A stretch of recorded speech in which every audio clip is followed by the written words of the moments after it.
I'm Amy Goodman with Juan Gonzalez. Juan? We continue on the subject of the financial crisis with a man the National Review calls the most dangerous political philosopher in the West. The New York Times calls him the Elvis of cultural theory.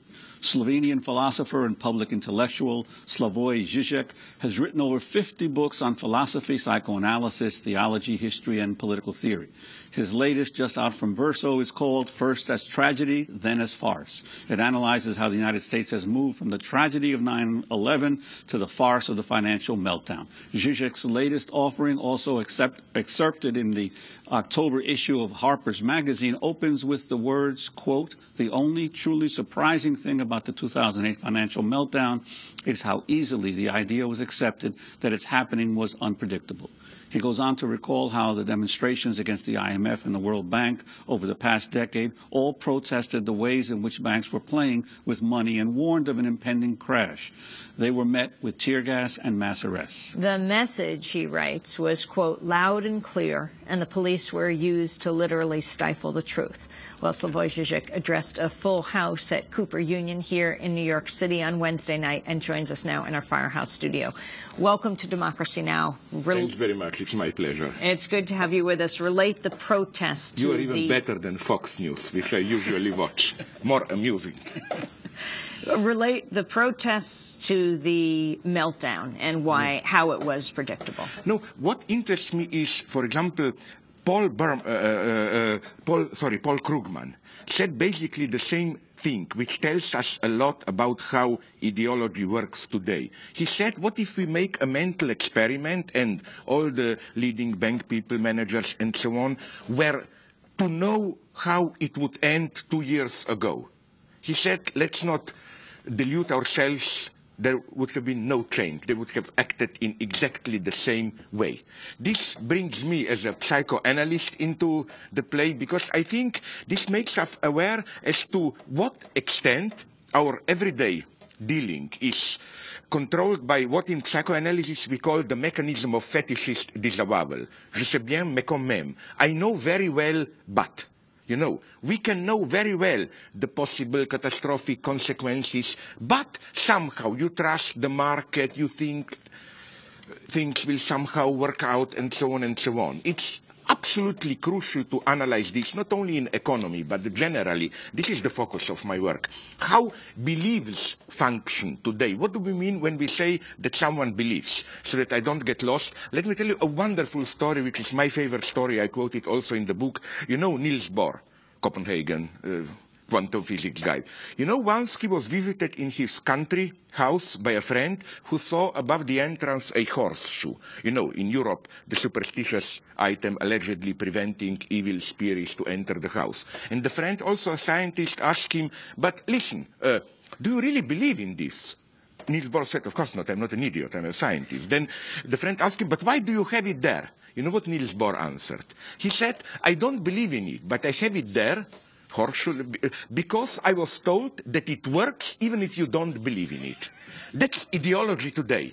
We don't believe in democracy. Nobody. You make fun of it and so on.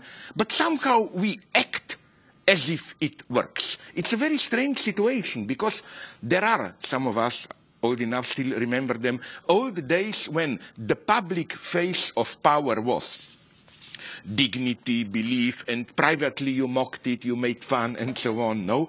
Now we are, I think, approaching a very strange state where the public face of power is becoming more and more openly indecent, obscene.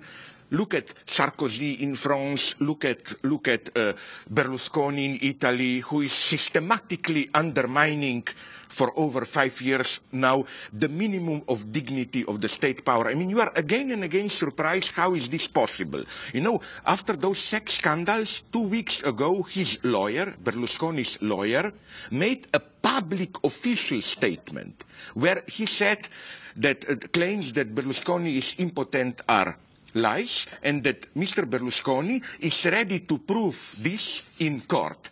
Now, what did he mean? You know, there is a level of obscenity, but this shouldn't deceive us. We really live in cynical times, not just in this cheap sense that don't take themselves seriously, but in the sense that, how should I put it, the ironic self-undermining, making fun of yourself is, in a strange way, part of the game. It's as if the system can function even if it makes fun of itself. Well, I'd like to ask you, you see, you're also critical of the progressive or the left response here. You say in your article in Harper's, there's a real possibility that the primary victim of the ongoing crisis will not be capitalism, but the left itself, insofar as its inability to offer a viable global alternative was again made visible to everyone. Could you elaborate on that? I am a radical leftist. I like to call myself, in a very conditional way, a communist even. But I think one should, as a leftist, really concede the amount of the defeat of the left in the last 20 years. That's the sine qua non condition of a possible reviewal. So yes, apart from very sympathetic things suggested by people like Stiglitz, Krugman, which are basically a return to Keynesian welfare state, and apart from some interesting, but I don't think they are the solution, economic ideas like the basic income or so-called renta básica in Brazil, basic rent, which is a utopia of its own, I think. I sometimes, apart from this, have a strange paranoid idea that maybe this crisis was manufactured so that people will see that even if there is a crisis, the left really doesn't have a global answer. I see, what worries me is two things about the left. First, it's more and more legalistic moralization. You know, it's kind of a pure form of protest against injustice. Then the only thing you can do is legal forms and so on.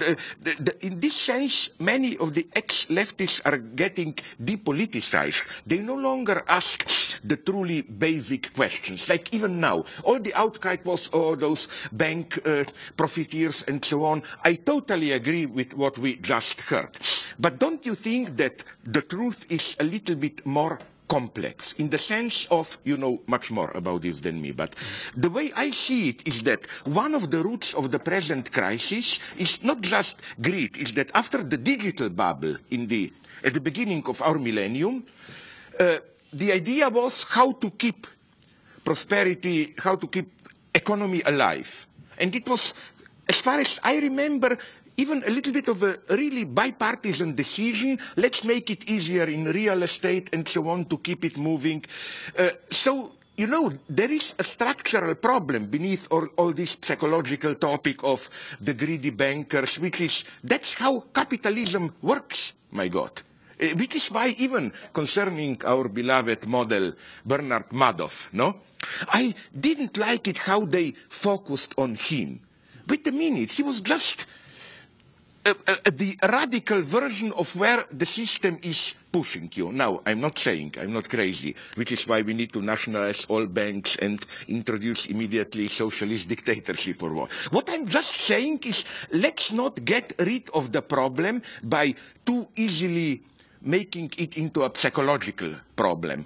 You know, you can be an evil guy, but there must be very precise institutional, economic, and so on, coordinates, background, which allows you to do what you do. The second thing, I also didn't like the cry shared by left and right-wing populists of help the main street, not the Wall Street. Where, sorry, but those bank managers who emphasized in capitalism there is no main street without Wall Street. In today's industry, because of the competition and immense investment into new inventions and so on, without large accessibility, availability of credits, there is no prosperous main street. So this is a false choice. So again, with all respect for the left and so on, I think we should avoid quick moralization if we mean it seriously. You write, is the bailout then really a socialist measure? If it is, it takes a peculiar form, a socialist measure whose primary aim is to help not the poor but the rich, not those who borrow but those who lend.